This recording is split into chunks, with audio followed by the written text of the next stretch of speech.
कक्षा 10 की गणित है जो आज हम स्टार्ट करते हैं। इस पूरी गणित को हम उदाहरण सहित अच्छी तरीके से सॉल्व कराऊंगी और आसान भाषा में, जिस भी भाषा से आप सब लोगों को अच्छी तरीके से समझ में आएगा, मैं उस भाषा का यूज़ करके अच्छी तरीके से आप सबको समझाऊंगी।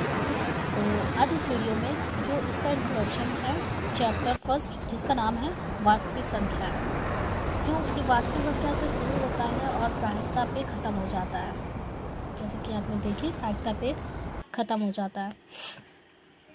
उसके सवाल ही नहीं कराऊंगी मैं, इस मैथ में पूरे सवाल ही नहीं कराऊंगी, बल्कि उनके इंट्रोडक्शन को अच्छे से और बेसिक से लेकर चलूँगी।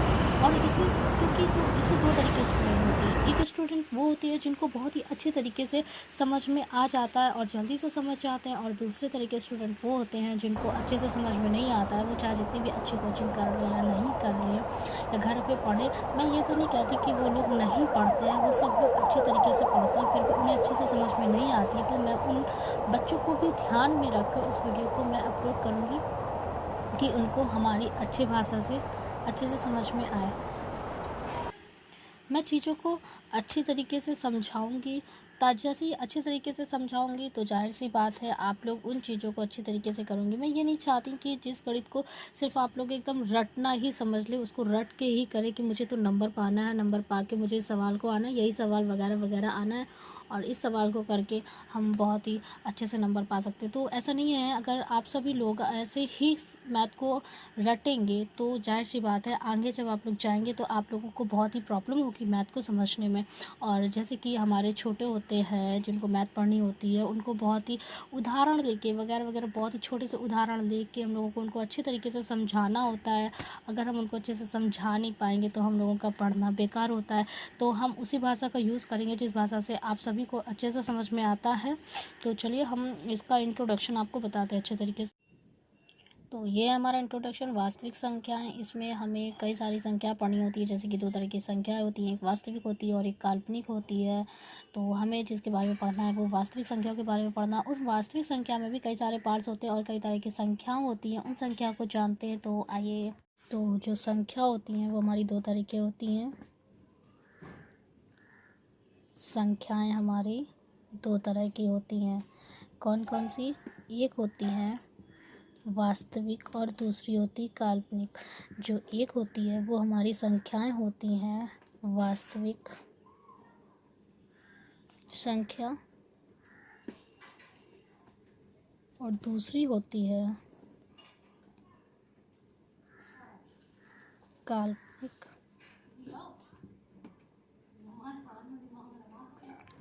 संख्या। तो संख्या हमारी दो तरह की होती है। कौन कौन सी होती हैं? एक वास्तविक संख्या होती है और एक काल्पनिक संख्या होती हैं। तो काल्पनिक जो होती है, काल्पनिक संख्या क्या मतलब होता है? जिसका कोई अस्तित्व नहीं होता है। और इनका अस्तित्व कैसे नहीं होता है? जैसे इनको शॉर्ट भाषा में, इसके बारे में बताना तो नहीं चाहिए, लेकिन ये आप क्लास 11th में पढ़ेंगे, लेकिन थोड़ा सा बात आई है तो इसके बारे में अच्छे से हम बता सकते हैं कि जो काल्पनिक होती हैं वे संख्या होती हैं, वे संख्याएं होती हैं जिनका कोई अस्तित्व नहीं होता है।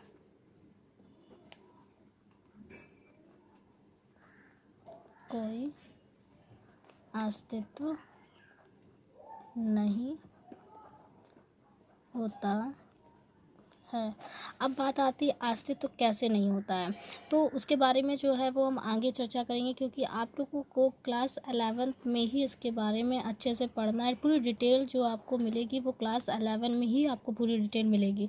तो जैसे कि हम लोगों को कोई एग्ज़ाम्पल दे दिया जाए और बोल दिया जाए जैसे कि x² + 2 = 0, और आपसे कहें कि इस x के दो मान ज्ञात करना है, तो हम लोग इसको करने के लिए, x के मान को ज्ञात करने के लिए क्या करते हैं? तो x² को इधर रखेंगे, इस नंबर को 0 को उधर पक्षांतर कर देंगे, तो ये प्लस का है उधर माइनस का चला जाएगा। जब हम लोग स्क्वायर हटाते हैं तो रूट चढ़ाते हैं, तो x = √2, वो भी माइनस का आएगा।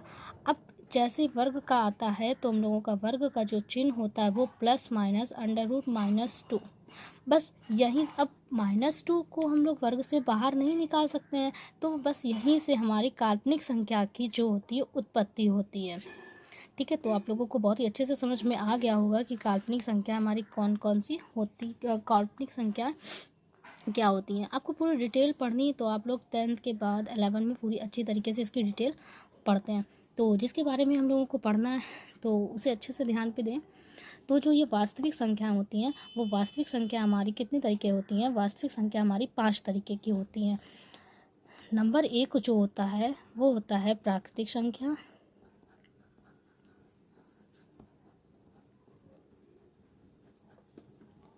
नंबर 2 पूर्ण संख्या। नंबर 3 परिमेय संख्या।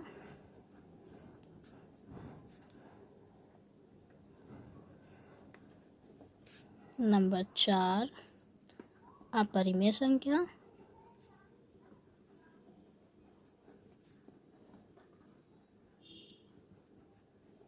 नंबर 5 पूर्णांक संख्या। तो कितने प्रकार हो गए? एक प्राकृतिक संख्या, दूसरा पूर्ण संख्या, तीसरा परिमेय संख्या, चौथा अपरिमेय संख्या और पूर्णांक संख्या।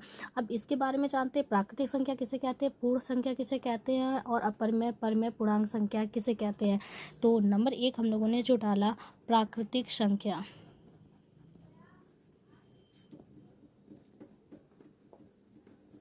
प्राकृतिक संख्या क्या होती है? जो हमारी काउंटिंग होती है, जो गिनती होते हैं 1 2 3 4 5 6 से स्टार्ट जो होता है 1 2 3 4 5 6 डैश डैश डैश डैश, ये जो हमारी काउंटिंग होती है कभी ख़त्म ही नहीं होती, हमारी काउंटिंग होती रहती है। तो इन्हें कहते हैं, इन संख्याओं को हम लोग प्राकृतिक संख्या कहते हैं। जो नंबर 2 है पूर्ण संख्या। पूर्ण संख्या क्या होती है? तो पूर्ण संख्या जो होती हैं वो हमारी होती हैं, पूर्ण संख्या 0 से स्टार्ट होती है। 0 1 2 3 4 5 से स्टार्ट होती हैं। अब आता है परिमेय संख्या। परिमेय संख्या हमारी कौन सी होती हैं? परिमेय संख्या तो हमारी परिमेय संख्या होती हैं जिन्हें हम P/Q के रूप में लिख सकते हैं, और जिसका Q बराबर नहीं होता है वो 0 के। अब ये P और Q क्या होता है? तो P और Q हमारे पूर्णांक हैं। P और Q हमारे क्या हैं? पूर्णांक हैं। हमारे क्या हैं? पूर्णांक है। P और Q हमारे पूर्णांक है। जैसे कि कोई एग्जाम्पल हम लोगों को दे दिया जाए कि 2/4 और कहे क्या ये हमारी जो संख्या है वो परिमेय है या नहीं है। तो ये तो जो 2/4 के रूप में लिखा है तो ये तो हमारी परिमेय संख्या नहीं है, क्योंकि इसको जो इसका रियल है 2 एकम 2 2 दूनी 4, तो ये Q = 0। तो हमारा क्या 1/2 है वो हमारी परिमेय संख्या होगी, वो हमारी परिमेय संख्या होगी। अब 4 नंबर में क्या था? 4 नंबर पे जो था वो हमारा था अपरिमेय संख्या। अपरिमेय संख्या। अपरिमेय संख्या क्या होती है? ये होता अभाज्य संख्या।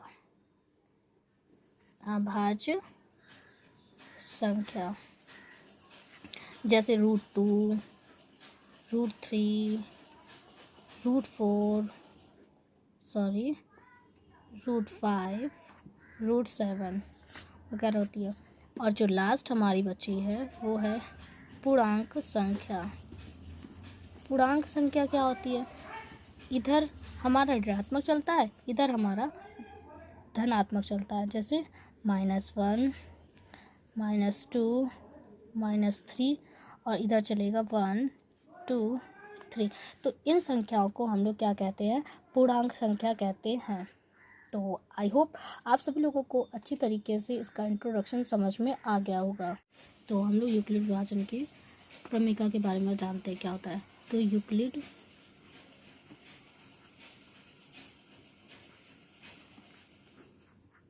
विभाजन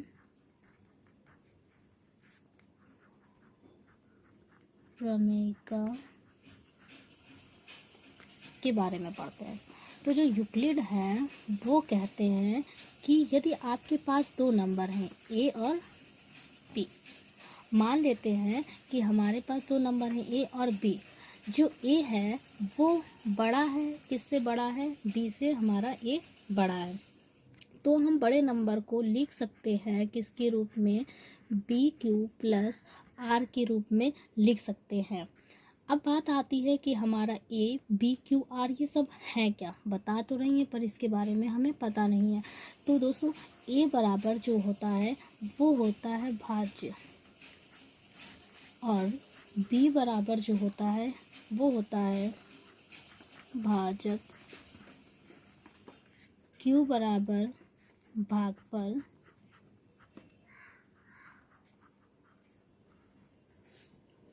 और आर बराबर जो होता है वो होता है शेषफल।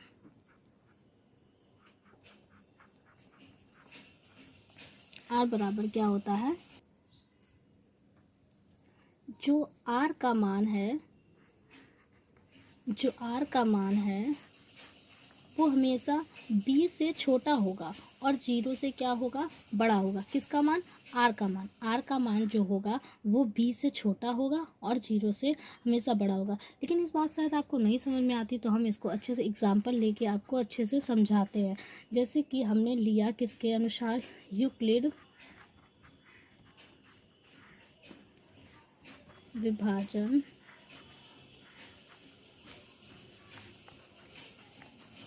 प्रमेयिका के अनुसार हमने दो संख्या ली, 2 और 1, 5 संख्या ली।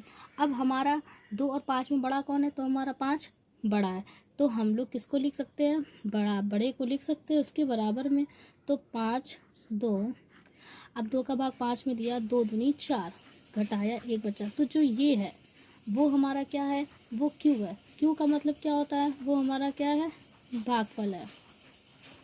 और जो ये है इसको आर है, आर का मतलब क्या होता है, शेष फल होता है। तो इसी को हम लोग किसके द्वारा लिख सकते हैं, तो इसको हम लोग इसके अनुसार लिख सकते हैं। तो जो भरा है 5 बराबर